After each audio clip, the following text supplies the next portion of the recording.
இதோட ரொம்ப டெலிகேட்டான விஷயம், இதோட இலைகளுக்குள்ளே இந்த சொரியாசிஸ் என்று அழைக்கப்படக்கூடிய கலாஞ்சகப்படையை குணப்படுத்தக்கூடிய மூலக்கூறு இருக்குது, ரெட்டியால் அப்படின்னு சொல்லி. இந்த மூலக்கூறு என்ன பண்ணுது, கொதிக்க வைக்கும் போல இறங்காது. இது மெல்ல மெல்ல என்ன அப்படின்னு சொன்னால் அழகாக வந்து சூரியப்புடம் அப்படின்னு சொல்லி சூரியப்புடமாக வந்து தேங்காய் எண்ணெயை ஒரு அகலமான பாத்திரத்தில் எடுத்துகிட்டு இந்த இலைகள் மூழ்க வைக்கிற அளவுக்கு, இப்போ ஒரு லிட்டர் தேங்காய் எடுத்துக்கிட்டா ஒரு 30 இலைகள் அளவுக்கு எடுத்துகிட்டு அகலமான வாயுள்ள ஒரு எவர் சில்வர் பாத்திரத்தில் வச்சுக்கணும்.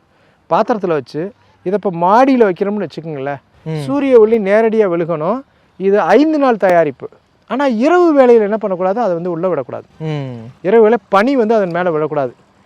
நேரடியாக அந்த எண்ணெயை எடுத்து நம்ம பார்த்தோம் அப்படின்னா 3லேருந்து 5 நாட்களுக்குள்ள என்னன்னா அந்த எண்ணெயே மெதுவாக வந்து கலர் சேஞ்ச் ஆக ஆரம்பிக்கும். 5 நாள் வெயிலில் வச்சு எடுக்கணும். ஆமாம், பகல் வேலையில் வைக்கணும், இரவு வேலையில் வீட்டில் எடுத்து பனி படக்கூடாது. அப்போ அந்த எண்ணெயை பார்த்தீங்க அப்படின்னா ஒரு ப்ளூ கலர் வந்து கருநீல கலராக வந்து மாறிடும். அதுக்கு பேர் வெப்பாலை தைலம் அப்படின்னு சொல்லி. இந்த வெப்பாலை தைலம் வந்து இன்னைக்கு வந்து 5 மில்லி 3லேருந்து 5 மில்லி உள்ளே குடிக்கிறதுக்கும் பயன்படுத்துகிறாங்க, ரொம்ப நுணுக்கமாக செய்கிறவங்க.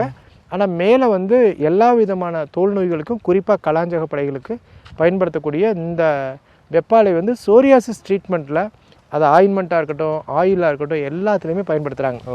இது வந்து இப்போ சித்த மருத்துவத்தோட ஒரு பெரிய top level skin based treatment அப்படின்னு சொன்னால் நமக்கு வந்து வெப்பாலை பேஸ்டு தான்.